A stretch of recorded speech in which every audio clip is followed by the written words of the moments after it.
네, 안녕하세요. 이번 영상에서는 FNGU하고 TQQQ를 업데이트 해드리겠습니다. 주식 투자에는 이런 말들이 있는데요. 주식은 종목 선택을 잘해야 한다. 수익률은 타이밍이다. 발목에 서서 어깨에 팔아라. 소문에 서서 뉴스에 팔아라. 뭐 다 좋은 얘기긴 한데 일반 개인 투자자들은 매일 매 시간 주식 시세나 뉴스를 들여다볼 수도 없고 주식시장에는 변수도 너무 많고 때로는 어떤 종목이냐 보다는 그 종목을 어떻게 투자를 하냐도 중요한 것 같고요.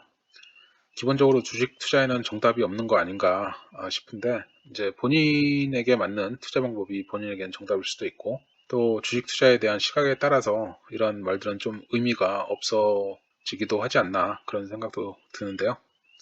저 개인적으로는 미국 주식 투자는 적립식 장기 투자가 정답이다라고 생각합니다. 물론 투자를 하기 전에 투자 대상하고 주가 상태에 대한 공부는 하고 투자를 하셔야 되지 않나 싶고요. 서론이 길었습니다. 우선 FNGU 먼저 알아보겠습니다. FNGU는 이 뱅크 오브 몬트리올에서 이슈를 했고 이거는 노트입니다. 익스체인지 트레이디드 노트고 이제 노트이기 때문에 머처리티 만기일이 있는 거고 처음 시작은 1월 22일 2018년 트레이딩을 시작을 했고 만기일 머처리티 데이트는 1월 8일 2038년입니다. 얘네가 운영하는 이 빵플러스 추종하는 상품이 6가지가 있는데 이쪽이 롱 포지션 그리고 이쪽은 인버스 포지션 해가지고 롱 익스포저, 인버스 익스포저 이쪽 3개는 인버스, 이쪽은 롱. 그 중에 FNGU 같은 경우에는 레버리지 3x 3배를 맞춰주는 상품이고 빵플러스 인덱스의 데일리 퍼포먼스의 3배를 레버리지를 통해서 맞춰주는 상품입니다. 올라가도 3배, 떨어져도 3배 그런 식으로 맞춰주는 상품이고 이제 빵 플러스가 뭐냐면 빵 플러스 인덱스라고 있는데 이제 구성이 빵하고 플러스입니다. 그래서 빵은 다들 아시겠지만 페이스북, 애플, 아마존, 넷플릭스, 알파벳 그래서 티커 심벌의 초점을 따가지고 FAANG 해가지고 빵 플러스 플러스에는 알리바바, 바이두, 엔비디아, 테슬라, 트위터 이렇게 돼 있고 다 10%씩 구성이 돼 있는 거고요. 그러니까 FNGU 같은 경우에는 얘네들의 데일리 퍼포먼스의 3배를 레버리지를 통해 갖고 맞춰주는 그런 상품인 겁니다. 그럼 프로쉘스에서 운영하고 있는 TQQQ를 알아보겠습니다. 얘네는 이제 나스닥 100 인덱스를 추종하는 상품이고 얘도 레버리지 상품입니다. 그래서 나스닥 100 인덱스의 데일리 퍼포먼스를 3배로 맞춰주는 그런 상품이고요. 이제 QQQ라고 들어보셨을 텐데 그건 인베스코에서 운영하고 있는 상품이고 나스닥 100 인덱스를 추종하는 상품인데 얘는 이제 나스닥 100 인덱스의 데일리 퍼포먼스를 맞춰주는 상품이고 얘는 레버리지를 통해서 3배를 맞춰주는 그런 상품입니다.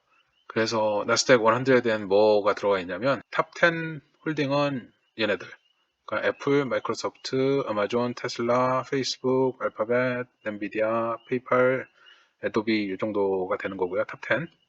그리고 섹터별로 보면 IT, 컨슈머 디스크레셔너리, 커뮤니케이션 서비스, 헬스케어, 컨슈머 스테이플스, 인더스트리얼스, 유틸리티즈 이런 식으로 돼 있는 거고 IT가 거의 50%, 거의 얘네 둘이 거의 한 20%씩 그리고 기타 등등 이렇게 있는 거고요.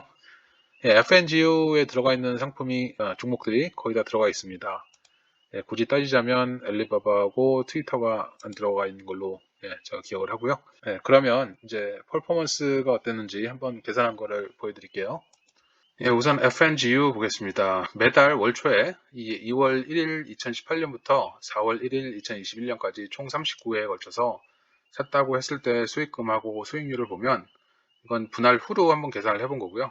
분할 전도 분할 전을 올해 10대 1 분할을 했는데 그냥 타임스 10 하면 되는 거니까요.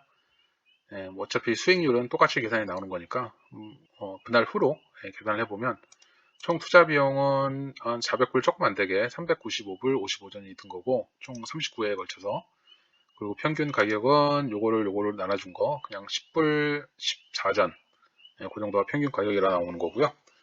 그리고 4월 1일 종가가 29불 27전이었으니까 현재 4월 1일 기준으로 밸류는 1141불 53전 이렇게 나오고 그래서 수익금은 745불 98전 이렇게 나오는 거고 수익률은 한 190% 조금 안 되게 188.59%.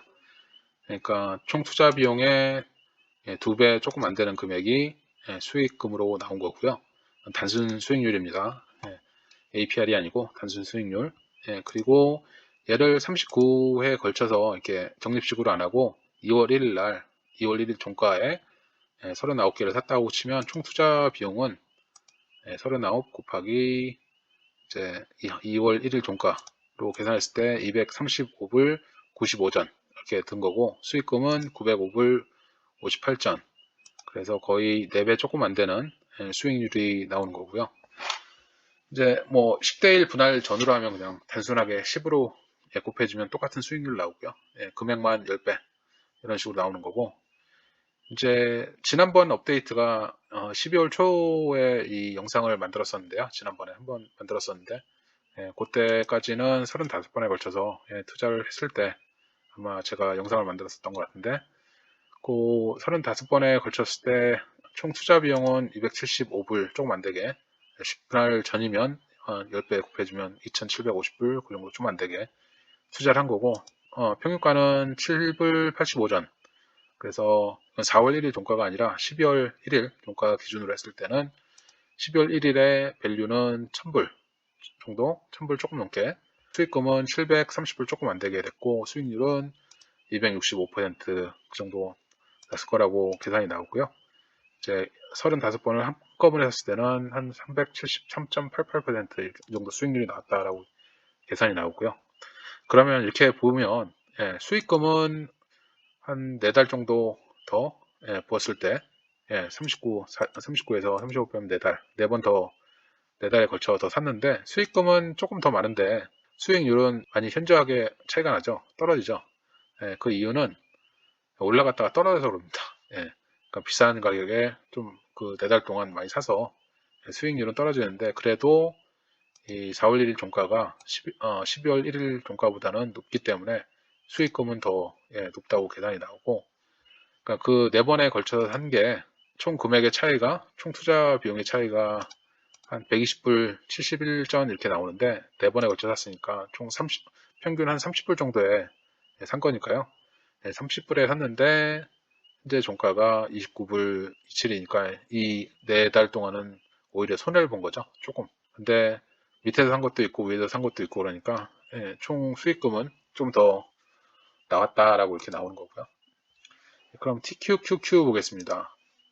똑같은 방식으로 2월 1일부터 올해 4월 1일까지 총 39번에 걸쳐서 산 거하고, 작년 12월 1일까지 마지막 업데이트를 해드렸던, 지난번 업데이트를 해드렸던 12월 1일까지 1717불 07, 39번에 걸쳐서 샀을 때 평균가는 한 44불 03전 이렇게 나오고, 4월 1일 종가가 95불 90전이니까 4월 1일 기준으로 밸류는 3740불 이렇게 나오고요. 그 사이에 배당금이 한 72센트 정도 있었고, 그리고 수익금은 2023불 75전. 그래서 수익률은 120% 조금 안 되게 단순 수익률입니다. 다시 말씀드리지만 이 정도 나오는 거고, 총 투자 비용보다 거의 조금 더 많은 그런 수익률이 나온 거고, 이 수익금은 요거에다가 더 많이 나온 겁니다. 그래갖고 현재 밸류에서 총 투자 비용을 뺀 거, 이게 수익금인 거고요. 그리고 이거를 한꺼번에 39번에 걸쳐서 사지 않고 39주를 한꺼번에 샀다고 하면 총 투자 비용은 2월 1일 날 2018년에 한 1000불 조금 넘게 들었을 거고, 수익금은 지금 2660불 52전 이렇게 계산이 나오고, 수익률은 250% 조금 안 되게 이런 식으로 계산이 나오는 거고요. 얘는 그 사이에 분할이 2번 있었는데 3대1 분할, 2대1 분할, 그래갖고 이쪽 컬럼은 6배 그냥 해준 건데, 수익률로 보면 똑같습니다. 그냥 분할 전으로 했으면 어느 정도 투자를 했겠다라고, 그리고 수익금은 어느 정도 계산을 해놓은 거니까요. 그냥 참고로 보시면 될 것 같고요.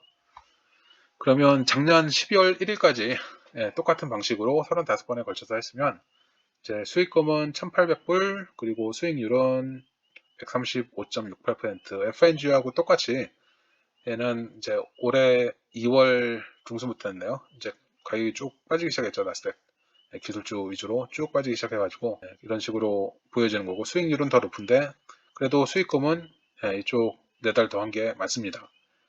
그리고 이제 35개를 샀을 때하고 39개를 샀을 때 한꺼번에 샀을 때도 얘가 수익률이 훨씬 높은 거고 좀 높은 거고, 수익률은 얘는 왜 높냐면 종가가 4월 1일 종가가 더 높으니까, 작년 12월 1일 종가보다 높으니까 당연히 수익률도 높고 수익금도 높고 이렇게 나오는 거고요. 그러면 이제 수익률이 이렇게 줄어들었으니까 그 사이에 어떤 일이 발생을 했냐면, 요 4번 더 살 기간 동안 요 가격 차이가, 비용 차이가 366불 85전인데 평균 가격 4로 나눠주면 한 91불 71전 이렇게 나오는 거니까, 지금 종가보다는 비용이 낮으니까 이익은 낮는데 얘보다는 높으니까, 이 산 비용이 높으니까 이제 수익률이 더 낮게 나오는 것 같고요. 얘도 평균가는 이런데 올라갔다가 떨어져서 손해본 애들이 있어가지고 이런 식으로 나오는 거 아닌가 보이고요.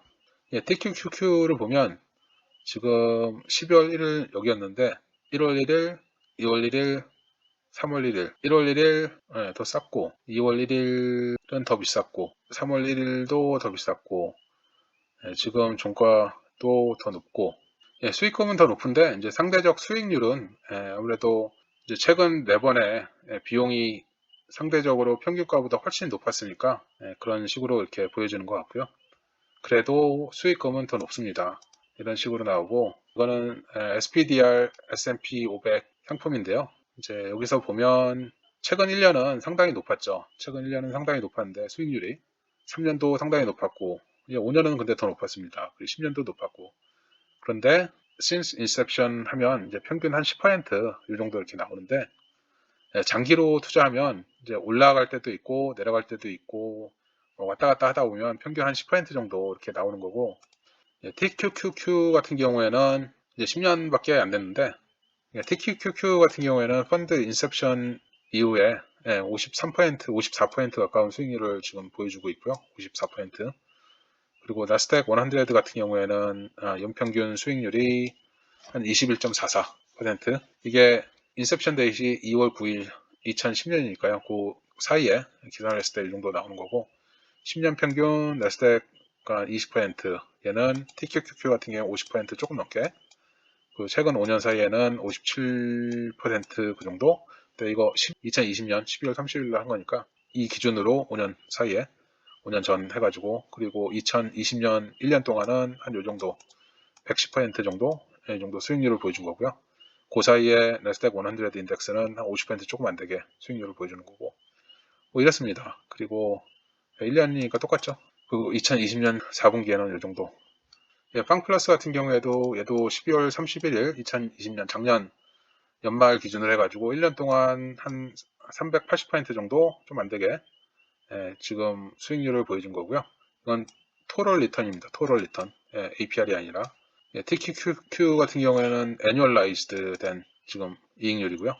FNGU 같은 경우에는 12월 31일 기준으로 토럴 리턴입니다. 그러니까 1년 동안 2020년 1년 동안 수익률이 한 380%, 그 정도였던 거고, 그리고 9개월 동안, 그러니까 4월부터 12월까지 한 620%, 그리고 반년 동안 205%, 그리고 마지막 4분기 3개월 동안 50%, 그리고 한 달 동안 33.18%, 그리고 인셉션이니까 2018년 그 이후로 이래로 한 473.61%, 이건 토럴 리턴입니다. 그 애뉴얼라이즈 된 게 아니라 토럴 리턴이 한 요 정도 됐다라고 얘기하는 거고요.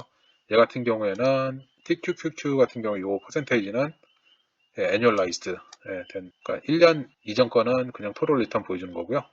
이 정도는 요거하고 요거하고 요는 그냥 토럴 리턴 보여주는 거고, 얘네는 애뉴얼라이즈드 된 리턴 퍼센테이지 보여주는 거고요.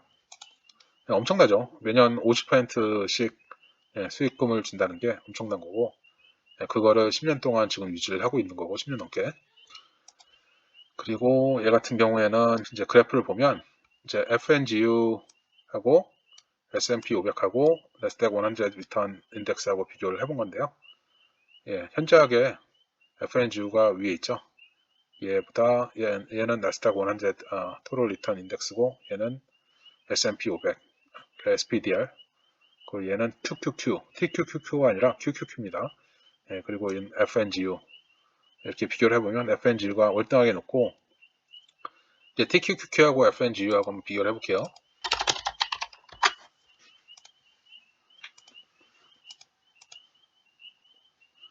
이게 TQQQ하고 FNGU하고 비교해본 건데요.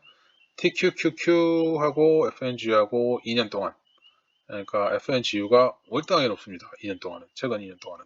이 구간은 TQQQ가 높을 때도 있었고요. 지금 작년 3월 이후로는 FNGU가 월등하게 높습니다. 다들 아시겠지만, 지난번에도 설명해드렸지만, 이 안에 들어가 있는 게 다, 특히 테슬라 같은 경우에 8배 이상 작년에 뛰었고, 그래가지고 FNGU가 상대적으로 이렇게 월등하게 높은 거고요. 작년 12월까지 그래프를 봐도 이제 한 요 정도 되겠죠. 3배 조금 안 되니까. 요 정도 되니까 이 정도 이렇게 움직일 것 같고, 기본적으로 그래프 형태는 많이 비슷하죠. 길게 보면 그래프가 인덱스니까, 인덱스 상품이니까 S&P, 나스닥, 뉴욕 빵 플러스 그래프 자체는 비슷합니다. 네. 아무래도 얘는 레버리지 상품이니까 타격을 받을 때 그만큼 많이 타격을 받죠. 길고 올라갈 때도 높이 올라가고 떨어질 때도 더 많이 떨어지고, 그런 차이가 아닐까 싶네요. 네, 이번 영상은 여기까지 하겠습니다. 감사합니다.